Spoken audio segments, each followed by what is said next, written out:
ਇਹ ਹਰਿਆਵਲ, ਇਹ ਧੁੱਪ ਤੇ ਇਹ ਛਾਂ ਤੁਹਾਡੀ ਜ਼ਿੰਦਗੀ ਨੂੰ ਕਿੱਥੇ ਕਿੱਥੇ ਕਰਦੀ ਏ ਖੁਸ਼ੀਆਂ ਖੇੜੇ ਤੇ ਹੋਰ ਚੀਜ਼ਾਂ ਨਾਲ ਨਵਾਜਦੀ ਏ। ਇਹ ਇੱਕ ਆਨ ਹੈ, ਤੁਹਾਡੀ ਬਾਨ ਹੈ। ਔਰ ਇਹ ਆਨ ਬਾਨ ਆ ਦੇਖੋ ਦਰਖਤ, ਇਹ ਜਿਹੜਾ ਦਰਖਤ ਛੋਟਾ ਜਿਹਾ ਹੋ ਕੇ ਵੀ ਇੱਕ ਪਿੱਪਲ ਦਾ ਰੁੱਖ ਬਣ ਰਿਹਾ ਔਰ ਇਹਦੇ ਵਿੱਚ ਬ੍ਰਹਮਾ ਦਾ ਵਾਸ ਹੁੰਦਾ। ਜੇ ਬ੍ਰਹਮਾ ਦਾ ਵਾਸ ਹੁੰਦਾ ਇਹਦੇ ਵਿੱਚ ਤੇ ਸਾਡੇ ਆਲੇ ਦੁਆਲੇ ਵੀ ਬ੍ਰਹਮ ਹੈ, ਬਨਸਪਤੀ ਦੇ ਵਿੱਚ ਵੀ ਬ੍ਰਹਮ ਹੈ ਤੇ ਸਾਡੇ ਜੀਵਨ ਦੇ ਵਿੱਚ ਵੀ ਬ੍ਰਹਮ ਹੈ। ਜੇ ਅੱਜ ਇਹ ਨਵਰਾਤਰੇ ਚੱਲੇ ਨੇ, ਨਵੀਆਂ ਰਾਤਾਂ ਤੇ ਨਵੇਂ ਦਿਨ ਚੱਲੇ ਨੇ, ਇਹ ਦਿਨ ਕਿੱਥੋਂ ਸ਼ੁਰੂ ਹੋਏ ਨੇ ਅੱਜ ਮੈਂ ਤੁਹਾਨੂੰ ਦੱਸ ਦਿਆਂ। ਅੱਜ ਬੇਬੇ ਨਾਨਕੀ ਦਾ ਵੀ ਜਿਹੜਾ ਜਨਮ ਦਿਹਾੜਾ, ਬਾਬਾ ਨਾਨਕ ਜੀ ਦੀ ਨਾਨਕੀ, ਔਰ ਇਸ ਬਾਰੇ ਸਾਰੀ ਦੁਨੀਆ ਨੂੰ ਪਤਾ ਹੈ। ਬਹੁਤੀ ਵਿਚਾਰਾਂ ਦੀ ਜਿਹੜੀ ਹੈ ਪਰੰਪਰਾ, ਭੈਣ ਤੇ ਭਰਾ ਦੇ ਰਿਸ਼ਤਿਆਂ ਦੀ ਪਰੰਪਰਾ ਇਸੇ ਨਾਨਕ ਤੇ ਨਾਨਕੀ ਜੀ ਦੇ ਰਿਸ਼ਤੇ ਤੋਂ ਹੀ ਚੱਲੀ ਸੀ। ਔਰ ਇਹ ਜਿਹੜੀ ਹੈ ਕਿਵੇਂ ਰਿਸ਼ਤਿਆਂ ਦੀ ਗੰਢ ਪੈਂਦੀ ਹੈ ਤੇ ਚੱਲਦੀ ਹੈ, ਇਹਦੇ ਉੱਤੇ ਆਪਾਂ ਗੱਲ ਕਰਦੇ ਹਾਂ। ਸਾਡੇ ਨਾਲ ਭੈਣ ਜੀ ਨੇ, ਹਾਜ਼ਰ ਨੇ। ਭੈਣ ਜੀ ਸਤਿ ਸ਼੍ਰੀ ਅਕਾਲ। ਸਤਿ ਸ਼੍ਰੀ ਅਕਾਲ ਜੀ। ਅੱਜ ਆਪਾਂ ਜਿਹੜੀ ਗੱਲ ਕਰਾਂਗੇ ਉਹ ਕਰਾਂਗੇ ਦੋ ਟੌਪਿਕਸ ਤੇ। ਇੱਕ ਭੈਣਾਂ, ਬੇਬੇ ਨਾਨਕੀ, ਅੱਜ ਉਹਨਾਂ ਦਾ ਜਨਮ ਦਿਨ ਹੈ। ਤੁਹਾਨੂੰ ਸਭ ਨੂੰ ਉਹਨਾਂ ਦੇ ਜਨਮ ਦਿਨ ਦੀਆਂ ਬਹੁਤ ਬਹੁਤ ਮੁਬਾਰਕਾਂ। ਦੂਸਰਾ ਚੱਲ ਰਹੇ ਨੇ ਨਵਰਾਤਰੇ, ਉਹਨਾਂ ਦੀਆਂ ਵੀ ਤੁਹਾਨੂੰ ਸਭ ਨੂੰ ਬਹੁਤ ਬਹੁਤ ਮੁਬਾਰਕਾਂ। ਅੱਜ ਆਪਾਂ ਗੱਲ ਕਰਦੇ ਹਾਂ ਸਭ ਤੋਂ ਪਹਿਲੇ ਬੇਬੇ ਨਾਨਕੀ ਦੀ। ਭੈਣਾਂ, ਬੇਬੇ ਨਾਨਕੀ ਇੱਕ ਭੈਣ ਵਜੋਂ ਸਭ ਤੋਂ ਜ਼ਿਆਦਾ ਪ੍ਰਸਿੱਧ ਹਸਤੀ ਹੋਈ ਨੇ, ਜਿਨ੍ਹਾਂ ਨੇ ਗੁਰੂ ਨਾਨਕ ਪਾਤਸ਼ਾਹ ਦੀ ਭੈਣ ਹੋਣ ਦਾ ਮਾਣ ਹਾਸਲ ਕੀਤਾ। ਇਸੇ ਤਰ੍ਹਾਂ ਆਪਾਂ ਜੇ ਦੇਖਿਆ ਜਾਵੇ ਤੇ ਇੱਕ ਲੜਕੀ ਜਦੋਂ ਬਹੁਤ ਜ਼ਿਆਦਾ ਛੋਟੀ ਹੁੰਦੀ ਹੈਗੀ ਹੈ, ਉਦੋਂ ਤੋਂ ਹੀ ਉਹ ਆਪਣੇ ਲਈ ਇੱਕ ਵੀਰਾ ਮੰਗਣਾ ਸ਼ੁਰੂ ਕਰ ਦਿੰਦੀ ਹੈ। ਜਦੋਂ ਉਹਦਾ ਭਰਾ ਛੋਟਾ ਜਿਹਾ ਵੀ ਹੁੰਦਾ ਹੈ ਤੇ ਉਹ ਉਹਨੂੰ ਗੋਦੀ ਚੱਕ ਕੇ ਖਿਡਾਉਂਦੀ ਹੈ, ਆਪਣੇ ਮੂੰਹੋਂ ਚੀਜ਼ ਕੱਢ ਕੇ ਉਹਨੂੰ ਦਿੰਦੀ ਹੈ, ਉਹਨੂੰ ਖਿਡਾਉਂਦੀ ਹੈ, ਉਹਦੀ ਪਰਵਰਿਸ਼ ਦੇ ਵਿੱਚ ਆਪਣੀ ਮਦਰ ਦੀ ਮਦਦ ਕਰਦੀ ਹੈ। ਤੇ ਵੱਡੀ ਹੋ ਕੇ ਵੀ ਉਹ ਇੱਕ ਸਰਪ੍ਰਸਤ ਦੀ ਤਰ੍ਹਾਂ ਆਪਣੇ ਭਰਾ ਦੇ ਲਈ ਛਾਂ ਦਾ ਕੰਮ ਕਰਦੀ ਹੈ। ਸੋ ਭੈਣਾਂ ਦੀ ਸਾਡੀ ਜ਼ਿੰਦਗੀ ਦੇ ਵਿੱਚ ਬਹੁਤ ਜ਼ਿਆਦਾ ਅਹਿਮੀਅਤ ਹੈ। ਪਰ ਜੇ ਅਸੀਂ ਦੇਖਿਆ ਜਾਵੇ ਤੇ ਭੈਣਾਂ ਕੁੜੀਆਂ ਹੁੰਦੀਆਂ ਨੇ ਤੇ ਕੁੜੀਆਂ ਦੀ ਸਾਡੀ ਜ਼ਿੰਦਗੀ ਦੇ ਵਿੱਚ ਅਸੀਂ ਕੋਈ ਅਹਿਮੀਅਤ ਨਹੀਂ ਰੱਖਦੇ। ਯਾਨੀ ਜੇ ਸਾਡੇ ਘਰ ਭੈਣ ਹੈਗੀ ਹੈ ਤੇ ਅਸੀਂ ਬੜੇ ਖੁਸ਼ ਹਾਂ, ਪਰ ਜੇ ਉਹ ਭੈਣ, ਉਹ ਲੜਕੀ ਬੇਟੀ ਦਾ ਰੂਪ ਲੈ ਲੈਂਦੀ ਹੈਗੀ ਹੈ ਤੇ ਫਿਰ ਅਸੀਂ ਖੁਸ਼ ਨਹੀਂ ਹੁੰਦੇ, ਕਿਉਂਕਿ ਬੇਟੀ ਸਾਡੇ ਘਰ ਪੈਦਾ ਹੋਈ ਹੈ ਤੇ ਸਾਡੇ ਬੇਟੇ ਦੀ ਭੈਣ। ਇਹ ਚੀਜ਼ ਸਾਰਿਆਂ ਨਾਲ ਨਹੀਂ ਹੁੰਦੀ, ਕੁਝ ਖੁਸ਼ ਵੀ ਹੁੰਦੇ ਨੇ। ਹੁਣ ਗੱਲ ਕਰਦੇ ਆਪਾਂ ਨਵਰਾਤਰਿਆਂ ਦੀ। ਨਵਰਾਤਰੇ ਉਹ ਦਿਨ ਨੇ ਜਿਹਦੇ ਵਿੱਚ ਕੁੜੀਆਂ ਦੀ ਸਭ ਤੋਂ ਜ਼ਿਆਦਾ ਮਾਨਤਾ ਮੰਨੀ ਜਾਂਦੀ ਹੈ। ਉਹਨਾਂ ਨੂੰ ਪੂਜਿਆ ਜਾਂਦਾ ਹੈ ਕੰਜਕਾਂ ਦੇ ਰੂਪ ਦੇ ਵਿੱਚ। ਅਸ਼ਟਮੀ ਤੇ ਨੌਵੀਂ ਤੇ ਉਹਨਾਂ ਦੇ ਪੈਰ ਧੋਤੇ ਜਾਂਦੇ ਆ, ਤਿਲਕ ਕੀਤੇ ਜਾਂਦੇ ਆ, ਉਹਨਾਂ ਨੂੰ ਗਿਫਟ ਦਿੱਤੇ ਜਾਂਦੇ ਨੇ, ਖਵਾਇਆ ਪਿਆਇਆ ਜਾਂਦਾ ਹੈ। ਸੋ ਅਸੀਂ ਉਹਨਾਂ ਨੂੰ, ਕੰਜਕਾਂ ਨੂੰ ਜਿਹੜਾ ਹੈਗਾ ਬਹੁਤ ਜ਼ਿਆਦਾ ਮਹੱਤਵ ਦਿੰਦੇ ਆ। ਵਰਤ ਰੱਖੇ ਜਾਂਦੇ ਨੇ। ਵਰਤ ਕਿਹਨਾਂ ਦੇ ਹੁੰਦੇ ਨੇ? ਮਾਤਾ ਦੇ ਵਰਤ ਰੱਖੇ ਜਾਂਦੇ ਨੇ। ਇਹ ਅਲੱਗ-ਅਲੱਗ 9 ਮਾਵਾਂ ਨੇ ਜਿਨ੍ਹਾਂ ਦੇ ਵਰਤ ਰੱਖੇ ਜਾਂਦੇ ਨੇ, ਅਲੱਗ-ਅਲੱਗ ਦਿਨ। ਸੈਲ ਪੁੱਤਰੀ ਤੇ ਹੋਰ ਸਭ ਦੇ ਵਰਤ ਰੱਖੇ ਜਾਂਦੇ ਨੇ। ਅੱਜ ਆਪਾਂ ਗੱਲ ਕਰੀਏ ਜੇ ਇਹ ਲੜਕੀਆਂ ਇਹਨਾਂ ਦਿਨਾਂ ਵਿੱਚ ਤੇ ਪੂਜੀਆਂ ਜਾਂਦੀਆਂ ਨੇ, ਪਰ ਕੀ ਅਸਲੀਅਤ ਜ਼ਿੰਦਗੀ ਦੇ ਵਿੱਚ ਵਾਕਈ ਹੀ ਇਹਨਾਂ ਦੀ ਪੂਜਨਯੋਗ ਜਗ੍ਹਾ ਹੈ? ਜੇ ਆਪਾਂ ਅਲੱਗ-ਅਲੱਗ ਧਰਮਾਂ ਦੀ ਗੱਲ ਕਰੀਏ ਨਾ, ਤੇ ਸਿੱਖ ਧਰਮ ਦੇ ਵਿੱਚ ਇਹ ਚੀਜ਼ ਸੀਗੀ, ਉਹ ਨਾਰ ਸੁਲੱਖਣੀ ਜਿਹਨੇ ਪਹਿਲੇ ਜਾਈ ਲక్ష్ਮੀ। ਮਤਲਬ ਉਹ ਔਰਤ ਸੁਲੱਖਣੀ ਹੈ, ਉਹਦੇ ਵਿੱਚ ਹਰ ਗੁਣ ਹੈ, ਜਿਹਨੇ ਪਹਿਲੇ ਔਰਤ ਨੂੰ, ਪਹਿਲੇ ਲੜਕੀ ਨੂੰ ਜਨਮ ਦਿੱਤਾ। ਅਗਰ ਆਪਾਂ ਹਿੰਦੂ ਧਰਮ ਦੀ ਗੱਲ ਕਰੀਏ ਤੇ ਜੇ ਆਪਾਂ ਪਿੱਛੇ ਦੇਖੀਏ ਮਹਾਭਾਰਤ ਦੇ ਵਿੱਚ ਜਾਂ ਰਾਮਾਇਣ ਦੇ ਵਿੱਚ, ਤੇ ਉੱਥੇ ਵੀ ਔਰਤ ਨੂੰ ਇੱਕ ਅਜਿਹਾ ਦਰਜਾ ਦਿੱਤਾ ਜਾਂਦਾ ਸੀ। ਹੁਣ ਜਿੱਦਾਂ ਕੁੰਤੀ ਪੁੱਤਰ ਅਰਜੁਨ, ਠੀਕ ਹੈ, ਗੰਗਾ ਪੁੱਤਰ ਭੀਮ। ਸੋ ਮਾਂ ਦਾ ਨਾਮ ਪਹਿਲੇ ਲਿਆ ਜਾਂਦਾ ਹੁੰਦਾ ਸੀ। ਔਰਤ ਨੂੰ ਇੱਕ ਸਨਮਾਨ ਦਾ ਦਰਜਾ ਦਿੱਤਾ ਜਾਂਦਾ ਹੁੰਦਾ ਸੀ। ਅਗਰ ਅਸੀਂ ਦੇਖਿਆ ਜਾਈਏ ਅੱਜ ਦੀ ਡੇਟ 'ਚ ਵੀ, ਆਪਾਂ ਪਹਿਲੇ ਕਹਿੰਦੇ ਆ ਰਾਧਾ ਕ੍ਰਿਸ਼ਨ, ਸੀਤਾ ਰਾਮ, ਠੀਕ ਹੈ ਨਾ। ਸੋ ਔਰਤ ਨੂੰ ਧਰਮ ਦੇ ਵਿੱਚ ਬੜਾ ਅੱਛਾ, ਈਸਾਈਆਂ ਦੇ ਵਿੱਚ ਦੇਖਿਆ ਜਾਵੇ ਮਦਰ ਮੈਰੀ ਨੂੰ ਦਰਜਾ ਦਿੱਤਾ ਗਿਆ ਹੈਗਾ, ਉਹਨਾਂ ਨੂੰ ਪੂਜਿਆ ਜਾਂਦਾ ਹੈ। ਪਰ ਅਸਲੀਅਤ ਜ਼ਿੰਦਗੀ ਦੇ ਵਿੱਚ ਜੇ ਸਾਡੇ ਇੱਕ ਬੇਟੀ ਹੋ ਜਾਂਦੀ ਹੈ ਤੇ ਫਿਰ ਵੀ ਅਸੀਂ ਖੁਸ਼ ਹੋ ਜਾਂਦੇ ਹਾਂ, ਤੇ ਜੇ ਕਿਤੇ ਦੂਜੀ ਬੇਟੀ ਹੋ ਜਾਵੇ ਤੇ ਫਿਰ ਸਾਡੇ ਮੂੰਹ ਉਤਰ ਜਾਂਦੇ ਨੇ ਕਿ ਜੀ ਸਾਡੇ 2 ਬੇਟੀਆਂ ਨੇ, ਸਾਡੇ ਬੇਟਾ ਕਿਉਂ ਨਹੀਂ। ਉਹਦੇ ਲਈ ਵੀ ਅਸੀਂ ਕਸੂਰਵਾਰ ਉਸ ਲੜਕੀ ਨੂੰ ਗਿਣਦੇ ਹਾਂ ਜਿਹਨੇ ਉਸ ਬੇਟੀ ਨੂੰ ਜਨਮ ਦਿੱਤਾ ਹੁੰਦਾ। ਜਦ ਕਿ ਜੇ ਮੈਡੀਕਲੀ ਦੇਖਿਆ ਜਾਵੇ ਤੇ ਇਹਦੇ ਲਈ ਬੰਦਾ ਜ਼ਿੰਮੇਵਾਰ ਹੁੰਦਾ ਕਿ ਤੁਹਾਡੇ ਘਰ ਲੜਕੀ ਪੈਦਾ ਹੁੰਦੀ ਹੈ ਜਾਂ ਲੜਕਾ ਪੈਦਾ ਹੁੰਦਾ, ਪਰ ਅਸੀਂ ਲੜਕੀਆਂ ਨੂੰ ਕਸੂਰਵਾਰ ਗਿਣਦੇ ਹਾਂ। ਤੇ ਉਹ ਕਸੂਰਵਾਰ ਗਿਣਨ ਵਾਲੀਆਂ ਵੀ ਜ਼ਿਆਦਾਤਰ ਜਿਹੜੀਆਂ ਹੁੰਦੀਆਂ ਸਮਾਜ ਦੀਆਂ ਔਰਤਾਂ ਹੁੰਦੀਆਂ ਨੇ, ਜਿਹੜੀਆਂ ਕਹਿੰਦੀਆਂ ਨੇ ਉਹ ਚਾਹੇ ਸੱਸ ਦੇ ਰੂਪ 'ਚ ਹੋਵੇ, ਚਾਹੇ ਦਰਾਣੀ ਜਠਾਣੀ ਦੇ ਨਨਾਣ ਦੇ ਰੂਪ ਦੇ ਵਿੱਚ ਹੋਵੇ, ਜਾਂ ਸਾਡੇ ਸਮਾਜ ਦੀਆਂ ਆਂਢਣਾ ਗੁਆਂਢਣਾ ਜਿਹੜੀਆਂ ਹੁੰਦੀਆਂ ਨੇ, ਉਹਨਾਂ ਨੂੰ ਇਸ ਚੀਜ਼ ਦਾ ਹੁੰਦਾ ਉਹ ਵਿਚਾਰੀ ਦੇ ਘਰ ਦੂਜੀ ਕੁੜੀ ਹੋ ਗਈ। ਸੋ ਵਾਟ, ਜੇ ਦੂਜੀ ਕੁੜੀ ਹੋ ਗਈ ਫਿਰ ਕੀ ਹੋ ਗਿਆ? ਹਰ ਬੱਚਾ ਆਪਣੀ ਕਿਸਮਤ ਲੈ ਕੇ ਆਉਂਦਾ। ਜੇ ਇੰਨਾ ਹੀ ਕੁੜੀਆਂ ਦਾ ਦੁੱਖ ਹੈ ਤੇ ਫਿਰ ਤੁਸੀਂ ਧਨ ਮੰਗਣ ਲੱਗੇ ਲక్ష్ਮੀ ਦੀ ਪੂਜਾ ਕਿਉਂ ਕਰਦੇ ਹੋ? ਜੇ ਤੁਸੀਂ ਪੜ੍ਹਾਈ ਮੰਗਣੀ ਹੁੰਦੀ ਹੈ, ਜੇ ਤੁਸੀਂ ਵਿੱਦਿਆ ਦਾ ਦਾਨ ਮੰਗਣਾ ਹੁੰਦਾ ਹੈ, ਤਾਂ ਤੁਸੀਂ ਸਰਸਵਤੀ ਦੀ ਪੂਜਾ ਕਿਉਂ ਕਰਦੇ ਹੋ? ਜੇ ਤੁਸੀਂ ਸ਼ਕਤੀ ਮੰਗਣੀ ਹੁੰਦੀ ਹੈ ਤੇ ਤੁਸੀਂ ਦੁਰਗਾ ਨੂੰ ਪੂਜਦੇ ਹੋ। ਜੇ ਤੁਸੀਂ ਕਿਸੇ ਦੇ ਲਈ ਪ੍ਰਚੰਡ ਰੂਪ ਧਾਰਨ ਕਰਨਾ ਹੁੰਦਾ ਹੈ, ਜਾਂ ਜੇ ਤੁਸੀਂ ਕਿਸੇ ਤੇ ਗੁੱਸਾ ਉਤਾਰਨਾ ਹੁੰਦਾ ਹੈ, ਜਾਂ ਤੁਸੀਂ, ਮੈਂ ਇਸ ਬਾਰੇ 'ਚ ਪੂਰੀ ਤਰੀਕੇ ਨਹੀਂ ਕਰ ਸਕਦੀ, ਪਰ ਤੁਸੀਂ ਕਾਲੀ ਦੀ ਪੂਜਾ ਕਰਦੇ ਹੋ, ਤੁਸੀਂ ਨੈਣਾ ਦੇਵੀ ਦੀ ਪੂਜਾ ਕਰਦੇ ਹੋ, ਤੁਸੀਂ ਵੈਸ਼ਨੋ ਮਾਤਾ ਦੀ ਪੂਜਾ ਕਰਦੇ ਹੋ। ਕਿਉਂ ਇਹਨਾਂ ਦੇਵੀਆਂ ਦੀ ਪੂਜਾ ਕਰਦੇ ਹੋ? ਜੇ ਤੁਸੀਂ ਔਰਤ ਨੂੰ ਆਪਣੀ ਜ਼ਿੰਦਗੀ ਦੇ ਵਿੱਚ ਆਪਣੀ ਬੇਟੀ ਦੇ ਰੂਪ ਦੇ ਵਿੱਚ ਤੁਸੀਂ ਸਵੀਕਾਰ ਨਹੀਂ ਕਰ ਸਕਦੇ। ਸੋ ਰਿਕੁਐਸਟ ਹੈ ਤੁਹਾਨੂੰ ਸਭ ਨੂੰ ਕਿ ਇਹ ਪੂਜਾ ਸਿਰਫ 2 ਦਿਨਾਂ ਦੀ ਨਾ ਰੱਖੋ ਕਿ ਜੀ ਸਾਲ 'ਚ 2 ਵਾਰੀ ਅਸ਼ਟਮੀ ਆਉਂਦੀ ਹੈ, 2 ਵਾਰੀ ਨਰਾਤੇ ਆਉਂਦੇ ਆ, ਅਸੀਂ ਮਾਤਾ ਦੇ ਵਰਤ ਰੱਖੇ ਨੇ, ਅਸੀਂ ਕੰਜਕਾਂ ਦੇ ਪੈਰ ਧੋਤੇ ਨੇ, ਅਸੀਂ ਇਹਨਾਂ ਦੀ ਪੂਜਾ ਕੀਤੀ। ਇਹਨੂੰ ਆਪਣੀ ਅਸਲੀਅਤ ਜ਼ਿੰਦਗੀ ਦੇ ਵਿੱਚ ਵੀ ਰੱਖੋ। ਜਿਹੜੀ ਬੇਟੀ ਤੁਹਾਡੇ ਘਰ ਪੈਦਾ ਹੋਈ ਹੈ ਉਹਨੂੰ ਤੁਸੀਂ ਉਹਦਾ ਹੱਕ ਦਿਓ, ਉਹਨੂੰ ਪਿਆਰ ਦਿਓ, ਇੱਜ਼ਤ ਦਿਓ, ਉਹਨੂੰ ਵਿਸ਼ਵਾਸ ਦਿਓ। ਇਹ ਬੇਟੀਆਂ ਨੇ ਜਿਹੜੀਆਂ ਅੱਗੇ ਹੋ ਕੇ ਇੱਕ ਔਰਤ ਦਾ ਰੂਪ ਧਾਰਨ ਕਰਦੀਆਂ ਨੇ, ਤੇ ਔਰਤ ਹੀ ਮਰਦ ਨੂੰ ਪੈਦਾ ਕਰਦੀ ਹੈ। ਔਰਤ ਮਰਦ ਨੂੰ ਜਨਮ ਦੇਣ ਵਾਲੀ। ਉਹ ਕਹਿੰਦੇ ਹੁੰਦੇ ਆ, ਸੋ ਕਿਉਂ ਮੰਦਾ ਆਖੀਏ ਜਿਤ ਜੰਮੇ ਰਾਜਾ।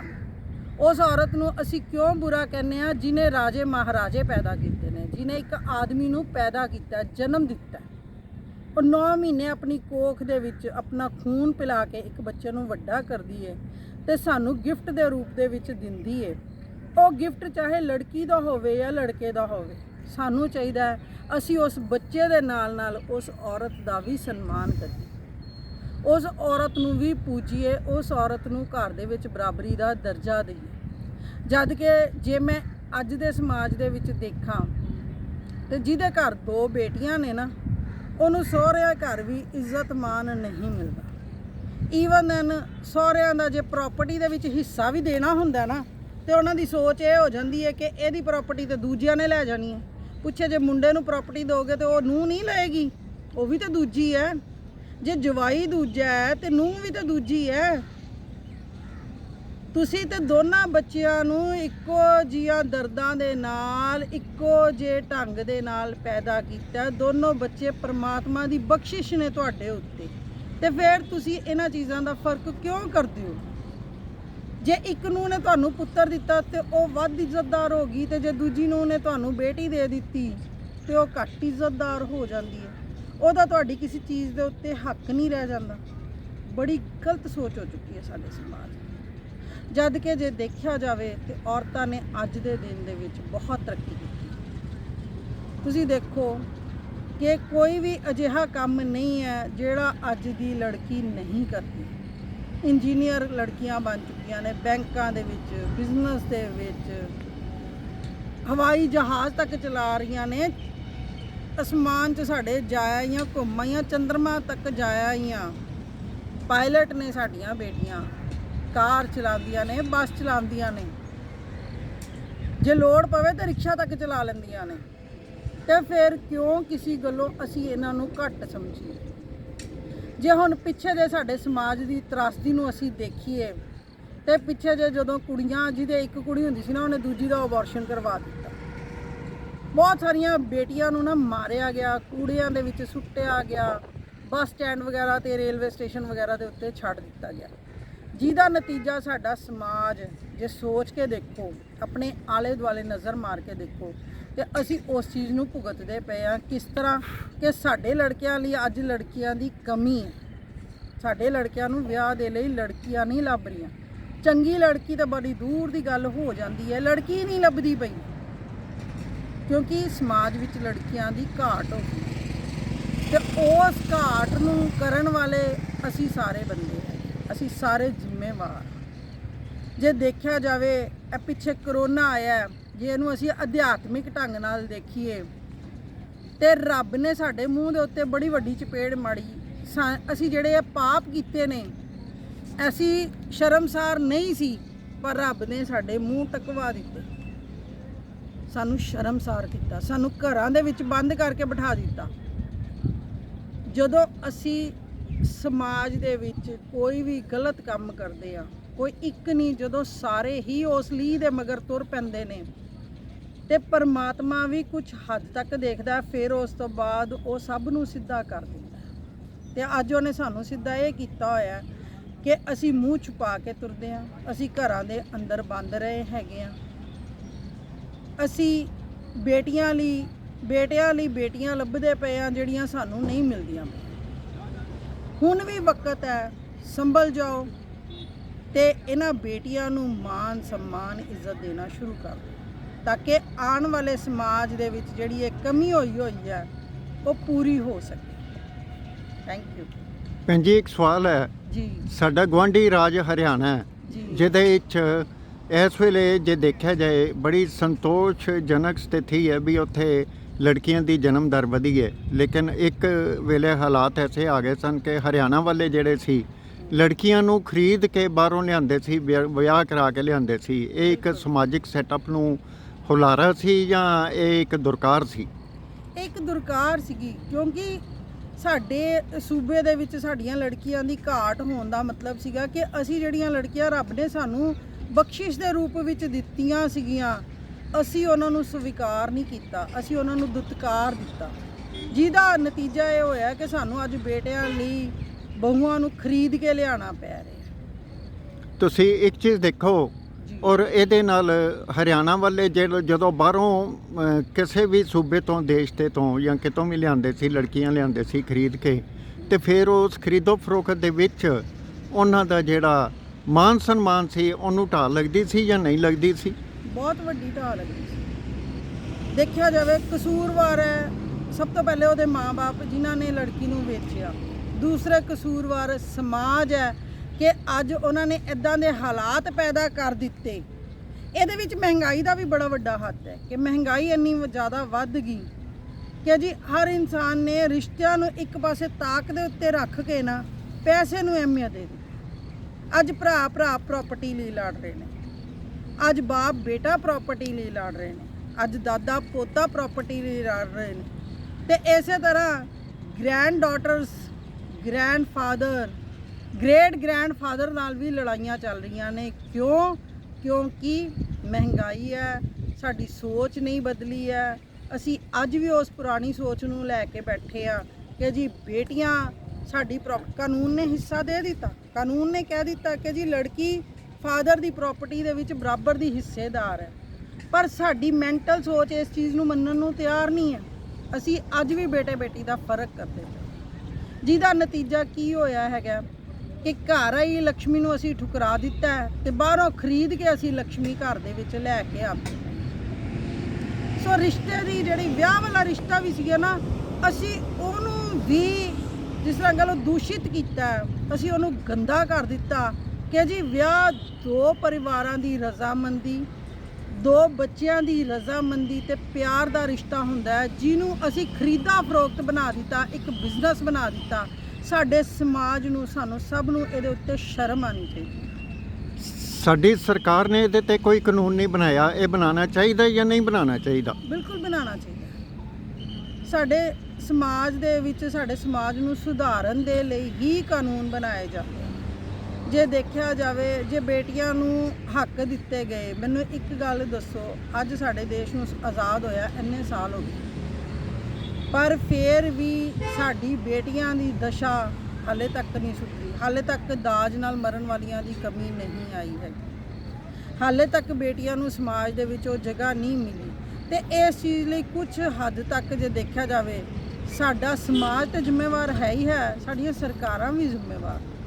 ਜੇ ਪ੍ਰੋਪਰਲੀ ਤਰੀਕੇ ਦੇ ਨਾਲ ਕਾਨੂੰਨ ਬਣੇ ਹੋਣ ਤੇ ਉਹਨਾਂ ਨੂੰ ਇੰਪਲੀਮੈਂਟ ਵੀ ਕੀਤਾ ਜਾਵੇ ਤੇ ਫਿਰ ਇਹ ਸਮਾਜ ਵੀ ਸੁਧਰੇਗਾ। ਦੇਖੋ, ਇੱਕ ਪਿਕਚਰ ਆਈ ਸੀਗੀ ਜਿਹਦੇ ਵਿੱਚ ਧੀਆਂ ਦੀ ਜਿਹੜੀ ਗੱਲ ਹੈ ਉਹਨਾਂ ਨੂੰ ਪਹਿਲਵਾਨੀ ਵਾਲੀ ਗੱਲ ਕੀਤੀ ਗਈ ਸੀ, ਦੰਗਲ ਜੀ।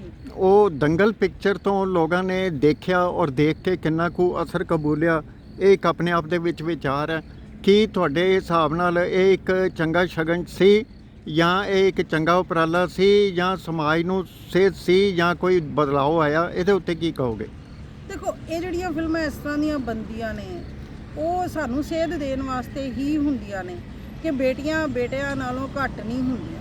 ਉਹਦੇ ਵਿੱਚ ਜਿਹੜੀ ਉਹ ਮਹਾਵੀਰ ਸਿੰਘ ਜੀ ਦੀ ਸੋਚ ਉਹਨਾਂ ਨੇ ਦਿਖਾਈ ਹੈ ਕਿ ਜੀ ਉਹ ਬੇਟਾ ਲੱਭਦੇ ਹੁੰਦੇ ਆ ਤੇ ਫਿਰ ਜਿਹੜੀ ਬੇਟੇ ਦੀ ਕਮੀ ਸੀਗੀ, ਉਹ 4 ਬੇਟੀਆਂ ਮਿਲਣ ਤੋਂ ਬਾਅਦ ਉਹਨਾਂ ਨੇ ਆਪਣੀ ਬੇਟੀਆਂ ਦੇ ਵਿੱਚ ਆਪਣੇ ਬੇਟੇ ਨੂੰ ਲੱਭਿਆ। ਜੋ ਚੀਜ਼ ਉਹ ਆਪਣੇ ਬੇਟੇ ਤੋਂ ਸੋਚਦੇ ਸੀ, ਉਹਨਾਂ ਦੀਆਂ ਬੇਟੀਆਂ ਨੇ ਉਹਨਾਂ ਦਾ ਉਹ ਸੁਪਨਾ ਪੂਰਾ ਕੀਤਾ। ਜੇ ਦੇਖਿਆ ਜਾਵੇ, ਅਸੀਂ ਕਿਉਂ ਕਹੀਏ ਕਿ ਜੀ ਸਾਡੀ ਬੇਟੀ ਸਾਡੇ ਬੇਟੇ ਵਰਗੀ ਹੈ, ਸਾਡੇ ਲਈ ਤਾਂ ਸਾਡੀ ਬੇਟੀ ਬੇਟੇ ਵਰਗੀ ਹੈ। ਕਿਉਂ ਬੇਟੀ ਬੇਟੀ ਵਰਗੀ ਹੈ? ਕਿਉਂ ਸਮਾਜ ਨੂੰ ਬੇਟੇ ਦੀ ਜ਼ਿਆਦਾ ਜ਼ਰੂਰਤ ਹੈ? ਕਿਉਂ ਸਾਨੂੰ ਬੇਟੇ ਦੀ ਜ਼ਰੂਰਤ ਹੈ? ਕਿਉਂ ਨਹੀਂ? ਸਾਡੀਆਂ ਬੇਟੀਆਂ ਜਿਹੜੀਆਂ ਹੈਗੀਆਂ ਨੇ ਮਾਂ ਦੁਰਗਾ ਦਾ ਰੂਪ ਨੇ, ਮਾਂ ਲక్ష్ਮੀ ਦਾ ਰੂਪ ਨੇ, ਸਰਸਵਤੀ ਦਾ ਰੂਪ ਨੇ, ਬੇਬੇ ਨਾਨਕੀ ਦਾ ਰੂਪ ਨੇ, ਮਾਤਾ ਸਾਹਿਬ ਕੌਰ ਦਾ ਰੂਪ ਨੇ ਸਾਡੀਆਂ ਬੇਟੀਆਂ। ਜਦ ਸਾਡੇ ਸਮਾਜ ਵਿੱਚ ਇੰਨੀਆਂ ਔਰਤਾਂ ਨੇ, ਕਲਪਨਾ ਚਾਵਲਾ ਹੈਗੀ ਹੈ, ਇਹੋ ਜਿਹੀਆਂ ਔਰਤਾਂ, ਇੰਦਰਾ ਗਾਂਧੀ ਤੁਸੀਂ ਦੇਖ ਲਓ ਕਿ PM ਬਣ ਕੇ ਉਹਨੇ ਕਿੰਨੇ ਸਾਲ ਸਾਡੇ ਦੇਸ਼ ਦੇ ਉੱਤੇ ਰਾਜ ਕੀਤਾ। ਜਦੋਂ ਸਾਡੇ ਸਮਾਜ ਦੇ ਵਿੱਚ ਇੰਨੀਆਂ ਸਾਰੀਆਂ ਔਰਤਾਂ ਹੈ ਔਰ ਉਹਨਾਂ ਨੇ ਸਿੱਧ ਕੀਤਾ ਕਿ ਇੱਕ ਔਰਤ ਆਪਣੇ ਆਪ ਦੇ ਵਿੱਚ ਮੁਕੰਮਲ ਹੈ, ਉਹ ਕਿਸੇ ਬੰਦੇ ਤੋਂ ਘੱਟ ਨਹੀਂ ਹੈਗੀ, ਤੇ ਫਿਰ ਕਿਉਂ ਸਾਡੇ ਸਮਾਜ ਨੂੰ ਸਿਰਫ ਲੜਕੇ ਦੀ ਜ਼ਰੂਰਤ ਹੈ ਜਾਂ ਸਿਰਫ ਉਸ ਔਰਤ ਦੀ ਇੱਜ਼ਤ ਹੈ ਜਿਹਨੇ ਲੜਕੇ ਨੂੰ ਪੈਦਾ ਕੀਤਾ? ਮਮਤਾ ਬਨਰਜੀ ਵੀ ਆਪਣੇ ਆਪ ਦੇ ਵਿੱਚ ਵੈਸਟ ਬੰਗਾਲ ਦੀ ਜਿਹੜੀ ਹੈ ਮੁੱਖ ਮੰਤਰੀ, ਉਹ ਆਪਣੇ ਆਪ ਦੇ ਵਿੱਚ ਮਿਸਾਲ ਹੈ, ਔਰ ਉਹਦੀ ਸਾਦਗੀ, ਪਹਿਰਾਵਾ ਔਰ ਚੱਪਲ ਜਿਹੜੀ ਹੈ ਬੜੀ ਮਸ਼ਹੂਰ ਹੋਈ ਸੀਗੀ। 2 ਮਈ ਦੀਦੀ ਗਈ, ਇਹਦੇ ਉੱਤੇ ਕੀ ਕਹੋਗੇ? ਦੇਖੋ, ਮੈਂ ਤੇ ਬਹੁਤ ਸਾਰੀਆਂ ਔਰਤਾਂ ਦੀ ਮਿਸਾਲ ਦਿੱਤੀ। ਇਹਦਾ ਮਤਲਬ ਇਹ ਨਹੀਂ ਹੈ ਕਿ ਹੋਰ ਔਰਤਾਂ ਨਹੀਂ ਹੈ ਸਾਡੇ ਸਮਾਜ ਦੇ ਵਿੱਚ। ਸਾਡੇ ਸਮਾਜ ਵਿੱਚ ਹੋਰ ਵੀ ਔਰਤਾਂ ਹੈ। ਜਿਸ ਤਰ੍ਹਾਂ ਹੁਣੇ ਆਪਾਂ ਚੰਡੀਗੜ੍ਹ 'ਚ ਬੈਠੇ ਹਾਂ, ਚੰਡੀਗੜ੍ਹ ਨੇ ਮਿਸ ਵਰਲਡ ਦਿੱਤੀ ਹੈ ਸਾਨੂੰ ਐਸਾ।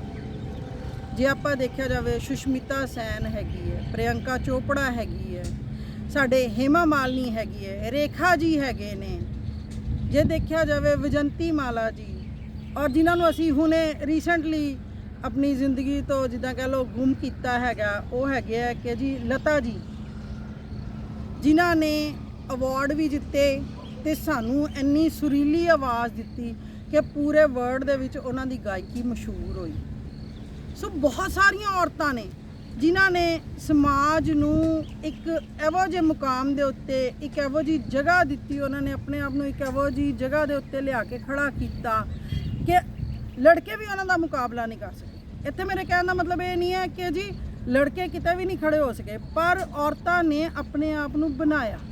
ਜੇ ਅਸੀਂ ਦੇਖਿਆ ਜਾਵੇ, ਪੁਰਾਣੇ ਜ਼ਮਾਨੇ ਦੇ ਵਿੱਚ ਇਹਨਾਂ ਨੂੰ ਪੜ੍ਹਨ ਦਾ ਹੱਕ ਨਹੀਂ ਸੀ, ਇਹਨਾਂ ਨੂੰ ਰੀਮੈਰਿਜ ਦਾ ਹੱਕ ਨਹੀਂ ਸੀ। ਜੇ ਕੋਈ ਵਿਡੋ ਹੋ ਜਾਂਦੀ ਸੀਗੀ ਤੇ ਉਹਨੂੰ ਜ਼ਿੰਦਗੀ ਜੀਣ ਦਾ ਉਹਦਾ ਹੱਕ ਖੋਹ ਲਿਆ ਜਾਂਦਾ ਸੀ।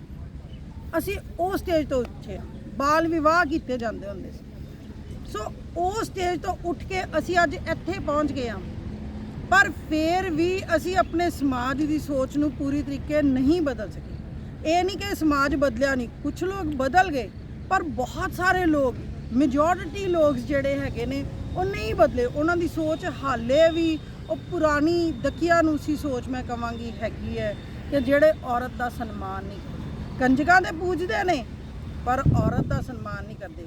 ਬੇਬੇ ਨਾਨਕੀ ਦਾ ਨਾਮ